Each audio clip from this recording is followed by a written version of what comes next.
Here is the second part of the first day in Latvia. So opera was outstanding.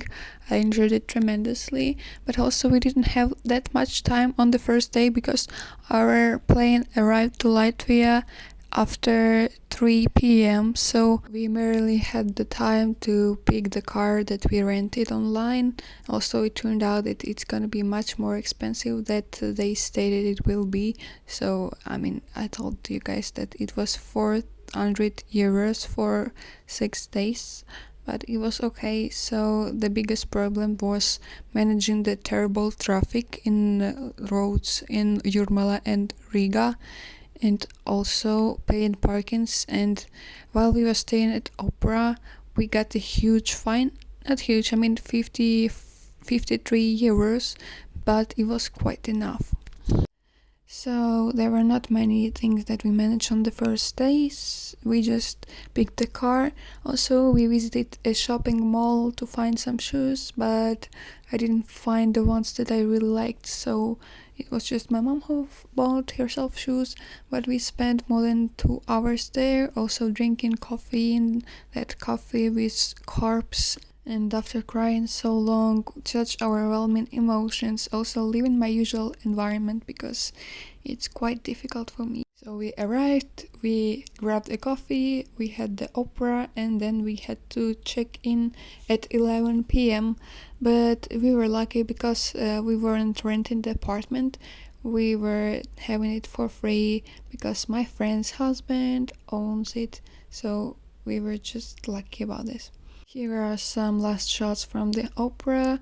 So it was so good that the standing ovation lasted in more than 7 minutes, I guess. Then we were searching our car, and when we found it, we also saw an unpleasant surprise. It was 53 euros fine, but it's okay. So here's the second day. The second day was so much longer because we were there right from the start of the day, and we focused mainly on shopping and buying Slavic food. Oh my gosh, this is something I really crave in Norway.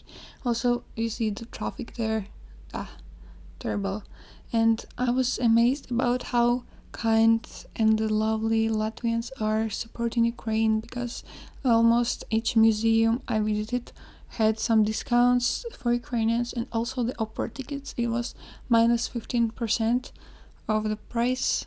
So here's the main market, and I'll show you guys some pretty shots that just make me happy. Coming to Latvia was like coming back into my childhood, and all these little markets, those pretty jewelry. I'm obsessed with crystals in jewelry, and also touching and looking at things. And the meat section was absolutely unbelievable. It tasted so much better than Norwegian meat, and I'm sorry, maybe it's worse quality, but it's something that I'm used to, and those tastes evoke some memories from my past. It's crazy how Soviet looking everything was there, just like in some places in Ukraine that I grew up at. Also the people, the taste, but the prices were crazy. The prices are the same as in Norway, sometimes even more expensive, but the salaries there are miserable, so that's terrible. And in Ukraine that's almost the same situation, but even worse because of the war. Latvians have a great sense of humor. For example, this halva called Sex on the Beach. Why would you ever call it dessert so? But it was funny. And I was crazily amazed about how cheap the alcohol is there. In Norway it's crazily dirt expensive because the government owns the monopoly for all the alcohol drinks. But here a bottle of nice bubbles would cost 5 euros, and they still make Soviet bubbles that taste just like my mom said, the champagne from her childhood, and I loved the taste. It was so good.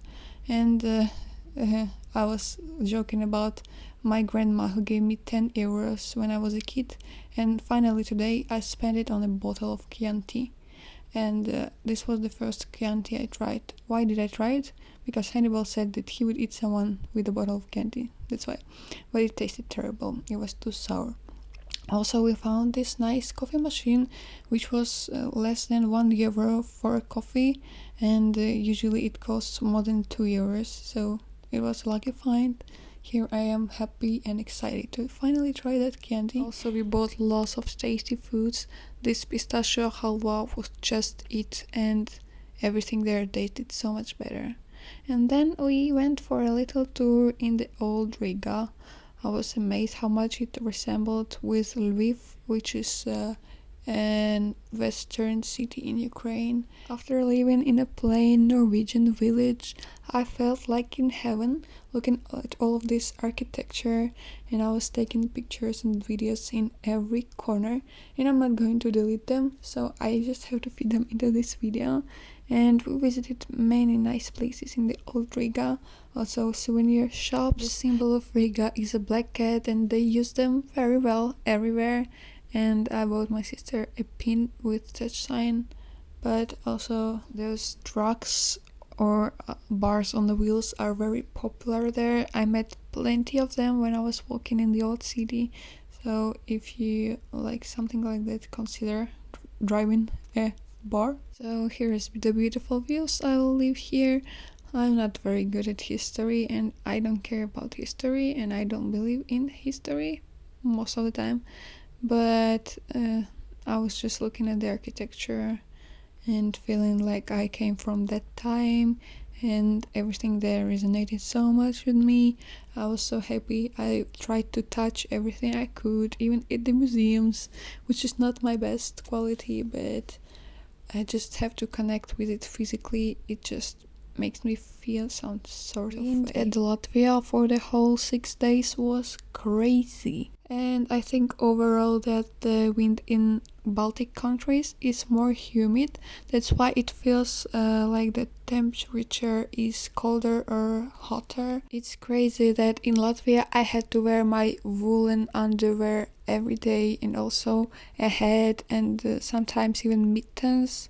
But in Norway I haven't done so since the March, so I can say that it's much warmer in Norway comparing to Latvia.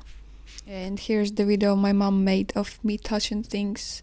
I don't know what type of neurodivergent or mentally ill this is, but that made me happy. I don't know if I would ever dare to go to Latvia if not my friends who are very adventurous, who have traveled half of the world and who also have lived abroad in many years. That's why I just agreed there, but I could never just rent and drive a car in a foreign country or try finding something on maps, because we were left with my mom for a second to find another place by ourselves and we couldn't manage. Also, I love the Latvian cats and animals. Like, look at this huge seagull. But the very funny part is how self-aware the animals there are. Mostly the cats. This one was a perfect model. It was posing so well, so it let this friend of mine pet him, but at the other one he was fuzzing and screaming and like, ah, don't touch me. And this cat looks so much like Behemoth from Master and Margarita. Oh gosh, this building was absolutely stunning. And I also noticed Masonic symbols everywhere. And of course, you wouldn't build something like that if you were poor and didn't have any nice tastes. And here's some jewelry shopping.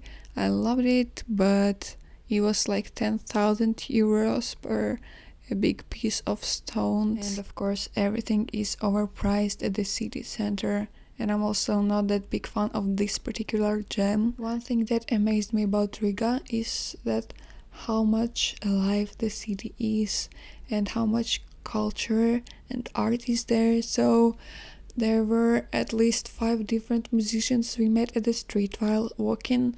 One was singing opera, the other one was playing guitar. Also, there were some flute players and other instruments. I don't know the names in English, sorry. This was the Denmark's embassy, I think. And I didn't notice it until I started rewatching this video here. And walking through the streets and looking at everything, I just don't have to comment this. That was absolutely unbelievable. I was thinking about how Latvia is the perfect blend of that Italian architecture style with that Slavic note and that post-Soviet style they're still living in. So Latvia is just like Ukraine if it was in the EU, but of course Latvia is so much smaller, just 2 million people, and I was crazily disappointed when I found out they also don't sort the trash because I got so used to it and it would help so much. Also the terrible roads they have. When I still lived in Ukraine, I thought that EU countries are so much better, even in the road thing and the economy and everything, but we've seen plenty of beggars in the streets. They are coming up to us and asking for money, and I got so unused to it. And also I felt quite safe because I had my friends with me, but if I was there alone, I wouldn't. I've seen some strangely looking people. They were high and obviously they were drunk because alcohol is so cheap there, and every junk thing people could have is pretty cheap in Latvia. And the other thing is that almost nobody smiled at me. I think nobody at all smiled at me there.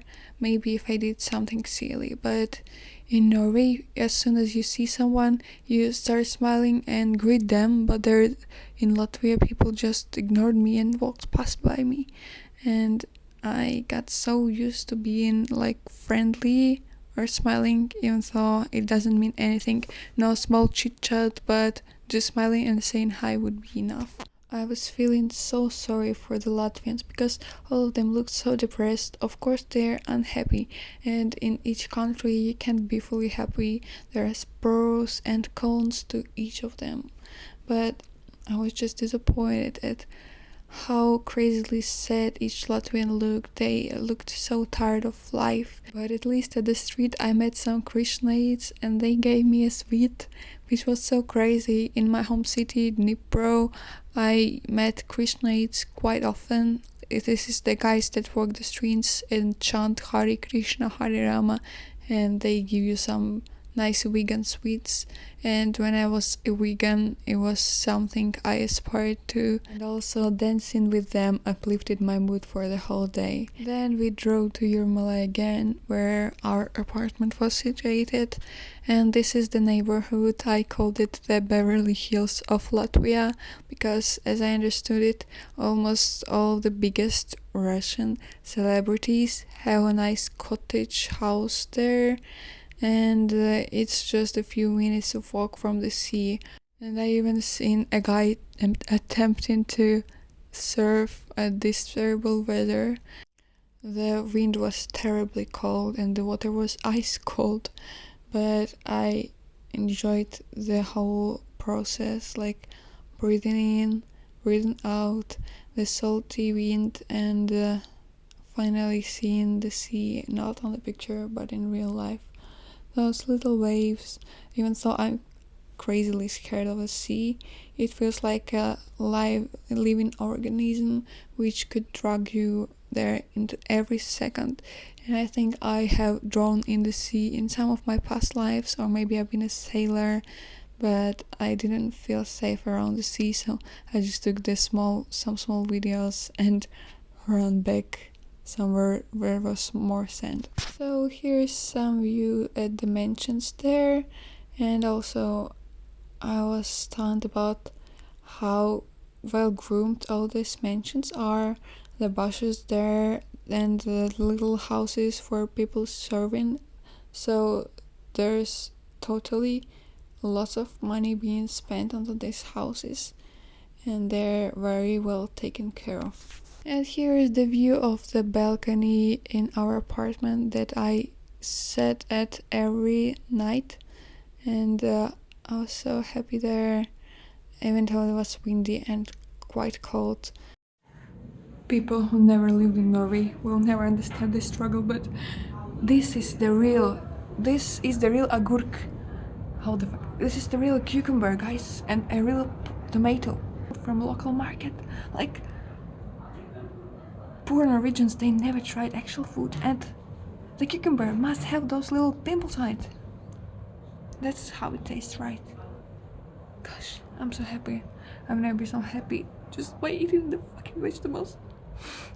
I've been crying yesterday a whole day because I finally ate the proper tasting food and vegetables and green.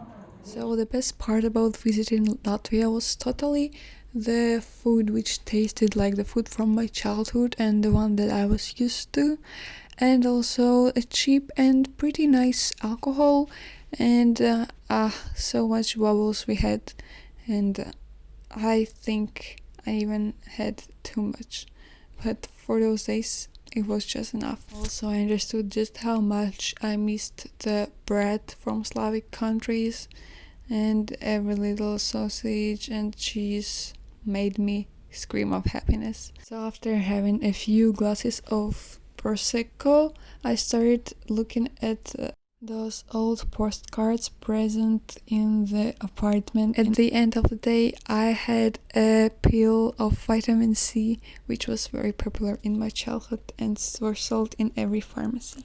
And that was it for the second day.